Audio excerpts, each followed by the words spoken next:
विद्यार्थियों, कैसे हैं आप लोग। आप सबका आपके अपने इसी यूट्यूब चैनल में बहुत बहुत स्वागत और अभिनंदन है। हम लोग इंग्लिश ग्रामर के बहुत ही इंपॉर्टेंट टॉपिक की चर्चा कर रहे हैं जिसका नाम है एक्टिव एंड पैसिव वॉइस। तो विद्यार्थियों, हम लोग इससे पहले 4 टेंसों की एक्टिव एंड पैसिव वॉइस कर चुके हैं, यानी प्रेजेंट इंडेफिनिट की active and passive voice, past indefinite की active and passive voice, future indefinite की active and passive voice, present continuous की भी हम लोग एक्टिव एंड पैसिव वॉइस कर लिया है। आज हम जो चर्चा करने वाले हैं वो है पास्ट कंटिन्यूअस टेंस की एक्टिव एंड पैसिव वॉइस। हम इसमें तुलनात्मक रूप में एक्टिव कैसे बनेगा और पैसिव कैसे बनेगा दोनों को सीख रहे हैं। अगर कोई स्टूडेंट नया भी है तो भी वो एक्टिव वॉइस भी और पैसिव वॉइस दोनों को आराम से यहाँ से सीख सकता है और अभ्यास कर सकता है। तो हम देखेंगे सबसे पहले इसकी पहचान क्या है। तो हिंदी में इसकी जो पहचान है वो है रहा था, रही थी, रहे थे इत्यादि शब्द आएंगे। रहा था, रही थी, रहे थे, अर्थात जो कार्य है वो पास्ट कंटिन्यूअस में क्या रहता है, जारी रहता है, चालू रहता है। तो आइए देखते हैं कि सबसे पहले इसके एक्टिव वॉइस का अफर्मेटिव सेंटेंस में क्या नियम होते हैं, उनको क्या क्या हमें याद रखनी है। तो अफर्मेटिव जो सेंटेंस है इसमें हम देखते हैं कि कौन कौन से नियम एक्टिव वॉइस में लगते हैं। तो पहला नियम, अगर आपका ही दिखाई दे, सी आवे या इट या एक वचन का करता हो, एक वचन करता हो, तो हम सहायक क्रिया जो है वाज लगाने वाले हैं। इसमें शॉर्ट में देखते हैं रूल 2, आपका आई भी इसमें जोड़ लो, आई हो, ही हो, सी हो, इट हो तथा एक वचन का करता हो आई भी इसके साथ ले लो। दूसरा वी, यू, दे, या बहुवचन का कोई काम करने वाला बहुवचन का करता हो तो उसके साथ सहायक क्रिया हम लोग हमेशा वर का प्रयोग करते हैं। और तीसरा, इसमें क्रिया की तीसरी अवस्था, इसमें क्रिया की तीसरी अवस्था का प्रयोग करते हैं। इसमें जो क्रिया है उसकी हम लोग तीसरी अवस्था का प्रयोग करते हैं। गलती हो गई, sorry sorry sorry sorry sorry. इसमें क्रिया की पहली अवस्था का प्रयोग करते हैं। इसमें क्रिया की पहली अवस्था में रहा, रही के लिए, रहा रही के लिए आईएनजी जोड़ते हैं, आईएनजी जोड़ते हैं। तो इस तरह से आपने देखा कि प्रेजेंट पास्ट कॉन्टिन्यूअस की एक्टिव वॉइस के क्या नियम हैं। अब आइए हम तुरंत देख लेते हैं कि इसके पैसिव वॉइस के क्या नियम हैं। ये नियम लिख लीजिए और उसको रट लीजिए, तैयार कर लीजिए, याद कर लीजिए।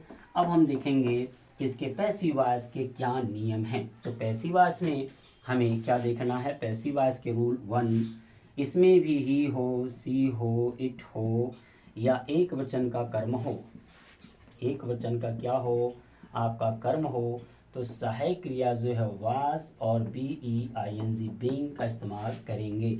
यहाँ आई इसके साथ रहेगा, आई, ही, सी, इट।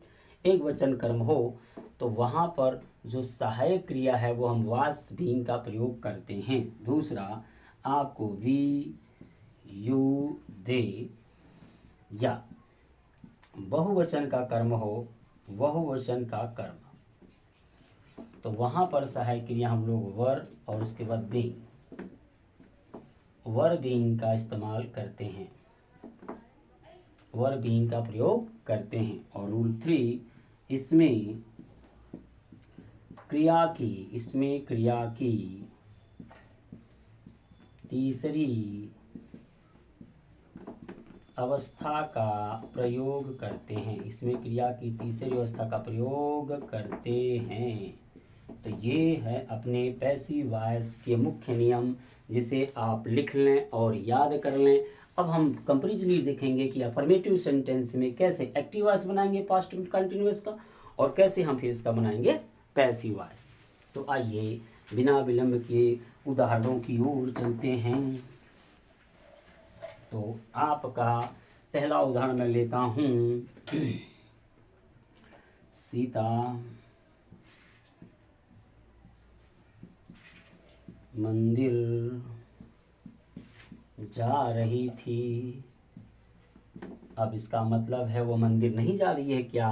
हो सकता है भी जा रही हो, हमें तो पता नहीं। तो ये हो जाएगा सीता के साथ साइकिल क्रिया वाज। जाना का अंग्रेजी गो में आईएनजी लग जाएगा, रहा रही के लिए गोइंग टू, मंदिर का टेम्पल TEMPLE। ये हो गया अपना एक्टिव वॉइस। अब हमको इसका पैसिव वॉइस बनाना है तो टेम्पल से ले आएंगे इधर, टेम्पल वाज। अब सहायक क्रिया बढ़ जाएगी, क्या हो जाएगी? बीइंग। गो का थर्ड फॉर्म हो जाएगा गॉन, उसके बाद टू, उसके बाद बाई। और ये सीता है तो सीता रहेगी, ये सब्जेक्ट ऑब्जेक्ट दोनों के जगह लिखी जा सकती है। ये रहा अपना पैसिव वॉइस। तो temple was being gone two by Sita. अब आप देख सकते हो कुछ और उदाहरणों को हम देखें और उससे और इसको क्लियर करके समझें। तो आइए कुछ और उदाहरणों को देखते हैं। वह घास काट रहा था। वह घास काट रहा था तो वह अंग्रेजी हो गई ही के साथ साइकिल रहेगा वाज। काटना का कट यानी कटिंग, ठीक है। और घास का ग्रास कर लो तो ही वाज कटिंग ग्रास। ये हो गया आपका एक्टिव वॉइस। अब पैसिव वॉइस देखें तो ग्रास उठाएंगे GRASS, grass is, sorry was, grass was being. ये कट का थर्ड तो सेकेंड फॉर्म यही होता है कट। तो grass was being cut by, ये क्या हो जाएगा? हिम। ये हो गया आपकी पैसिव वॉइस। तो आइए कम से कम एक और उदाहरण आपके लिए मैं दे देता हूँ, इसे नोट कर लीजिए। मैं अब आगे बढ़ने वाला हूँ।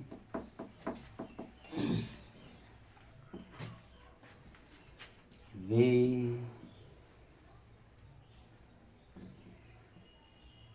तुम्हें पढ़ा रहे थे। तो आप देख सकते हैं वे की अंग्रेजी के दे के साथ सहायक की जाएगी वर। अब पढ़ाना का भी होता है टीच, TEACH। और हर एक लैंग्वेज टीचिंग, तुम्हें की अंग्रेजी यू। तो दे वर टीचिंग यू। ये हो गया अपना एक्टिव वॉइस। अब पैसिव वॉइस बनाएंगे तो यू ऑब्जेक्ट है यहाँ आएगा, फिर भी वर लगेगा। अब सहायक क्रिया बढ़ जाएगी केवल क्या? Being. You were being, teach का थर्ड फॉर्म टा TAUGHT। और उसके बाद बाई, और दे का हो जाएगा देम।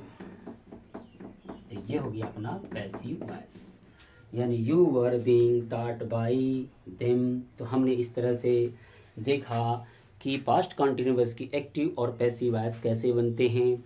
आप एक्टिव वॉइस भी देख सकते हो और पैसिव वॉइस भी देख लिया आपने। आइए अब हम इसके नेगेटिव सेंटेंस को देखते हैं कि इसके नेगेटिव सेंटेंस में कैसे हम एक्टिव वॉइस और पैसिव वॉइस बनाएंगे।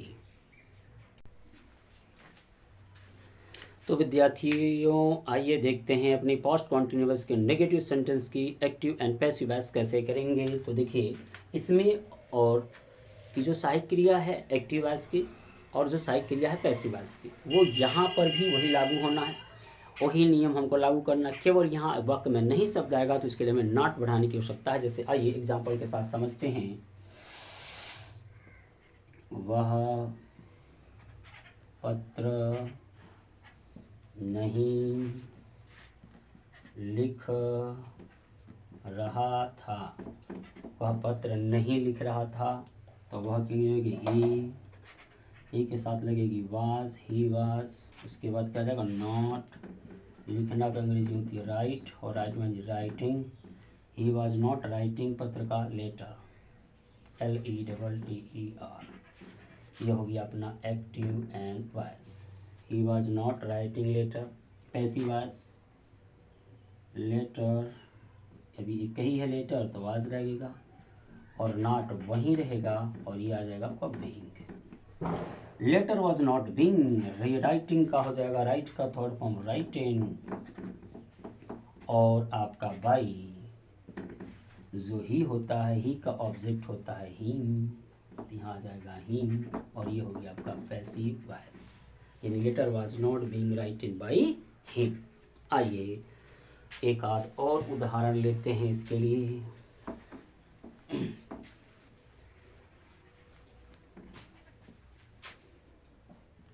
गाय घास नहीं चल रही थी तो काऊ के साथ लगेगा वाज, फिर आएगा नहीं के लिए नॉट, चरना का अंग्रेजी ग्रेज GRAZ हो गया ING ग्रेजिंग, और घास का ग्रास GRASS।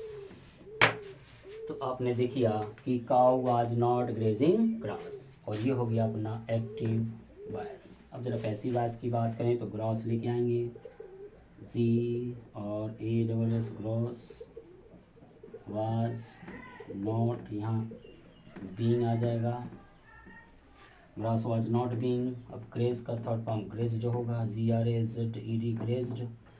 अब बाई और काऊ का काऊ, जो कि इसका ऑब्जेक्ट वही होता है, तो ये हो गया अपनी पैसिव वॉइस, यानी grass was not being grazed by cow. तो इस तरह से आप पास्ट कॉन्टिन्यूअस के एक्टिव एंड पैसिव वॉइस का निर्माण कर सकते हैं। आपके परीक्षा में ये इंग्लिश में देगा तो कैसे जानेंगे कि ये पास्ट कॉन्टिन्यूअस है। हमारा वाज वर्ग के साथ क्रिया की पहली अवस्था में ING लगी रहेगी तो हम समझ जाएंगे ये हमारा पास्ट कॉन्टिन्यूअस का एक्टिव वॉइस है, तो हम उसका इस तरह से पैसिव वॉइस बना सकते हैं। अब आइए इसके अगले सेंटेंस की ओर चलते हैं जिसका नाम है इंट्रोगेटिव सेंटेंस। तो विद्यार्थियों आइए देखते हैं अपना इंट्रोगेटिव सेंटेंस पास्ट कॉन्टिन्यूअस की एक्टिव एंड पैसिव वॉइस के लिए इंट्रोगेटिव सेंटेंस क्या होगा। तो इसमें आप जानते हैं दो तरह के वाक्य बनते हैं। एक जो है वाक्य के प्रारंभ में क्या शब्द आएगा तब, तो जैसे क्या राधा रोटी पका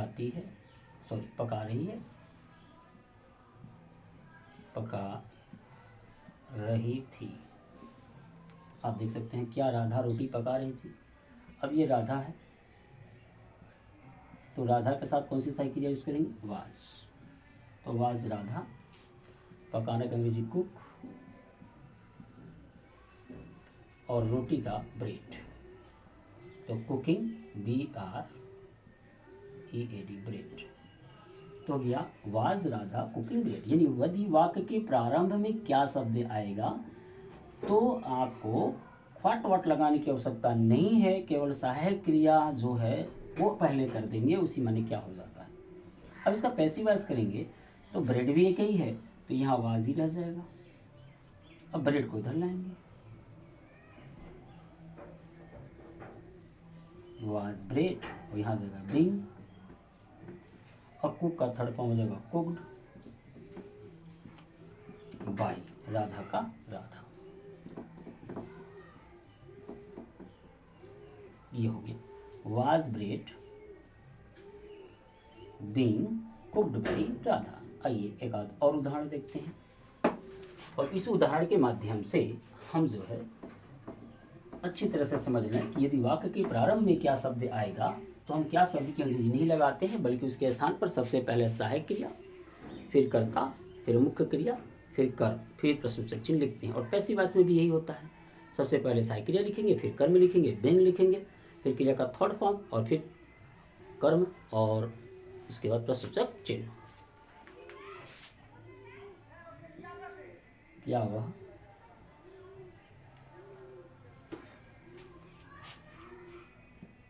दूध पी रहा था, क्या वह दूध पी रहा था, तो वह की अंग्रेजी हो गई ही के साथ सहायक रहेगी वाज ही। पीना का अंग्रेजी होता है ड्रिंक, DRINK ड्रिंक, और इसमें आएंगे ड्रिंकिंग, और उसके बाद दूध का milk. Was he drinking milk, passive voice हो जाएगा तो वाज ही रहेगा, मिल्क लाएंगे इधर, इसके बाद आ जाएगा बीइंग, ड्रिंक का थर्ड फॉर्म ड्रंक, और उसके बाद बाय, ही का ऑब्जेक्टिव केस हो जाएगा ही। तो इस तरह से आप देख सकते हैं कि आपका ये हो गया पैसिव वॉइस और ये हो गया आपका एक्टिव वॉइस। तो हमने देखा कि यदि वाक्य के प्रारंभ में क्या शब्द आएगा तो उसकी एक्टिव वॉइस कैसे बनानी है, और फिर उस एक्टिव वॉइस की जो अंग्रेजी है एक्टिव वॉइस जो है उसको हम पैसिव वॉइस में कैसे चेंज कर सकते हैं। तो फिर आइए देखते हैं इसका दूसरा रूल। तो विद्यार्थियों अब हम देखेंगे जो है पास्ट कॉन्टिन्यूअस के इंट्रोगेटिव के दूसरा रूल। यदि वाक्य के बीच में क्यों, कब, कहाँ, कैसे इत्यादि शब्द आए तो सबसे पहले हम इनकी अंग्रेजी लिखते हैं, फिर सहायक क्रिया, फिर कर्ता, फिर मुख्य क्रिया, फिर कर्म लिखते हैं। जैसे वह दूध क्यों पी रहा था, वह दूध क्यों पी रहा था। तो अब देखते हैं सबसे पहले बीच में क्यों आया है, तो इसकी अंग्रेजी सबसे पहले लाएंगे, वाई करता ही है तो इसके लिए सहायक क्रिया वाज, पहला ही रूल हम लोग फॉलो करना, वाई वाज ही, पीना का अंग्रेजी होता है ड्रिंक, और इसमें आए जो ड्रिंकिंग रहा रही हो गया, दूध का अंग्रेजी मिल्क,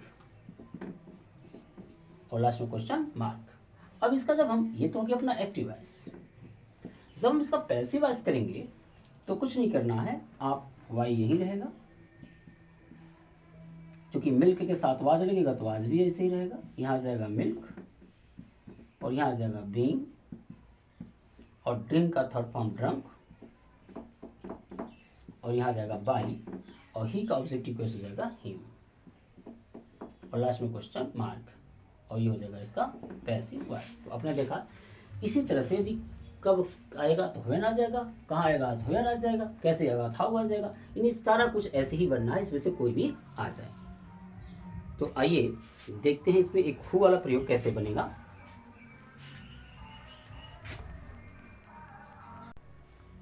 जैसे उसे मिठाई